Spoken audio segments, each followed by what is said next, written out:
봉지욱이 이재명과 그 일당, 대장동 일당에게 유리한 그런 논리들을 기자라는 이름을 써서 확대 재생산하는 그런 천병 역할을 해오고 있었던 거죠. 근데 그 봉지욱이 하필 이직을 한 곳이 뉴스타파입니다. 뉴스타파가 어디입니까? 김만배 신앙님 그 녹취록을 대선 3일 전에 풀어가지고 대선판을 뒤집으려는 그런 시도를 했던 곳, 바로 그곳이 뉴스타파 아닙니까? 봉지욱이 JTBC라는 곳에서 월급을 제대로 주는지 알 수도 없는 그런 뉴스타파로 옮기는 것은 예사롭게 볼 일이 아닙니다. 김만배가 언론사 기자들한테 어떻게 했는지 우리는 그동안의 뉴스에서 많이 봤습니다.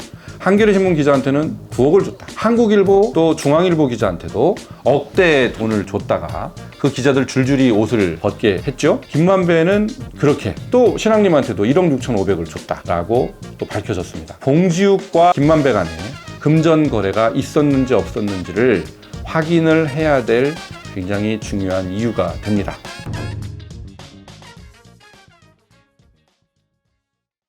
JTBC가 어제 사과 방송을 했습니다.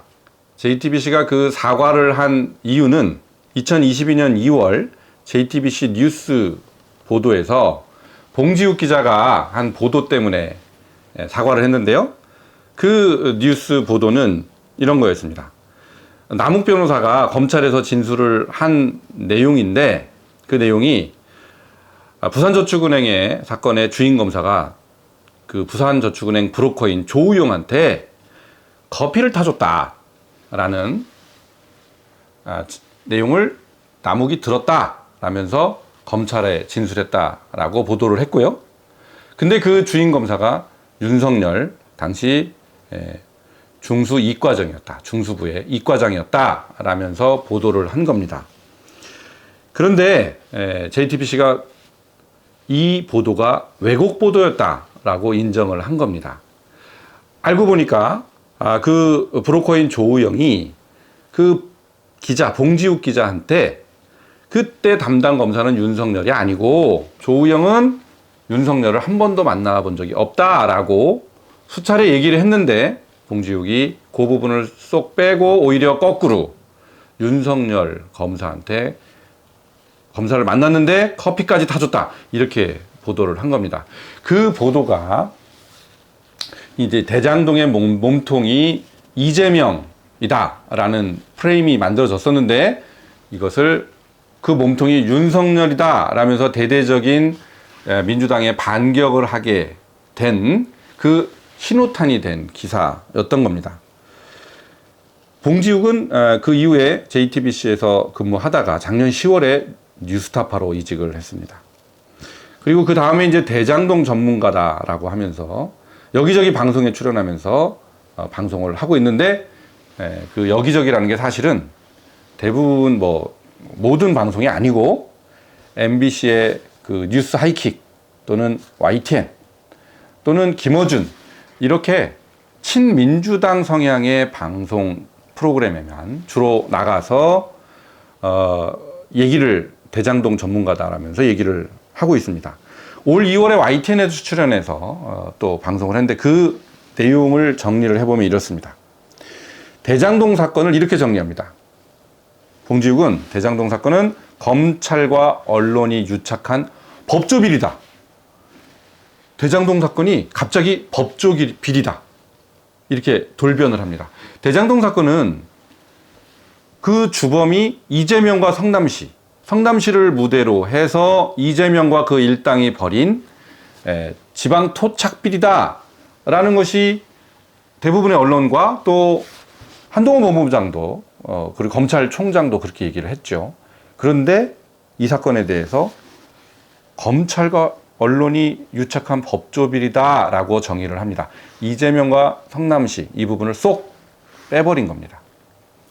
근데 이거는 이재명 김만배가 재작년입니다. 그 대장동 의혹이 터진 직후에 대장동 사건에서 이재명을 지워라라고 지령을 내리는데 그 지령과 정확하게 일치하는 보도 내용인 거죠.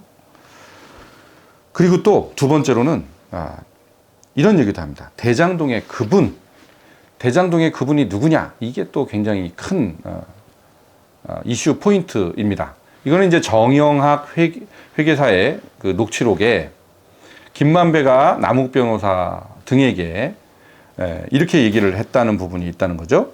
그 천화동인 1호 배당금, 그거의 절반은 그분 거다.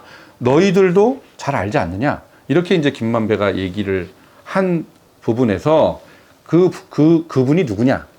라는 의문을 자아냈던 건데, 이게 그 봉지욱 기자는 대법관이라고 했다가 그냥 인칭대명사다.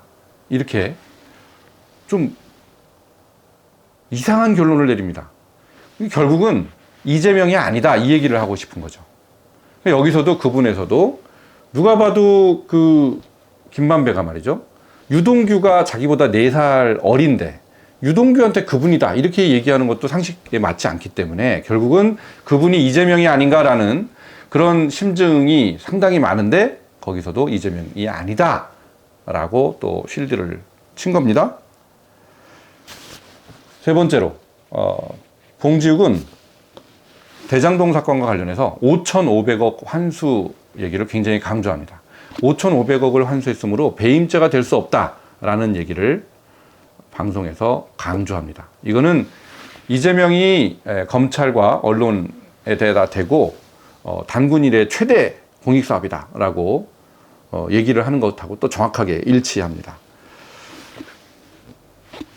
봉지욱이 이재명과 그 일당, 대장동 일당에게 유리한 그런 논리들을 기자라는 이름을 써서 확대 재생산하는 그런 천병 역할을 해오고 있었던 거죠.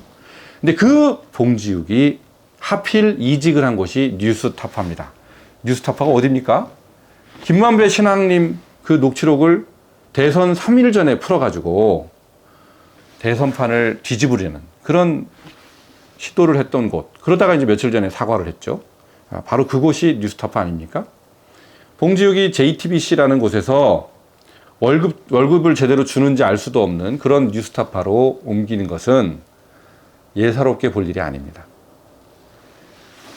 김만배가 언론사 기자들한테 어떻게 했는지 우리는 그동안의 뉴스에서 많이 봤습니다. 한겨레신문 기자한테는 9억을 줬다. 한국일보 또 중앙일보 기자한테도 억대의 돈을 줬다가 그 기자들 줄줄이 옷을 벗게 했죠. 김만배는 그렇게 또 신앙님한테도 1억 6,500을 줬다라고 또 밝혀졌습니다. 봉지욱과 김만배 간에 금전 거래가 있었는지 없었는지를 확인을 해야 될 굉장히 중요한 이유가 됩니다. 검찰은 JTBC 압수수색을 앞두고 있다 이런 얘기가 파다합니다. 봉지욱 보도 관련한 압수수색일 텐데 봉지욱 개인에 대해서도 당연히 압수수색을 해야 됩니다. 그래서 김만배와의 사이에 금품 거래가 있었는지 꼭 밝혀내야 되는 이유입니다.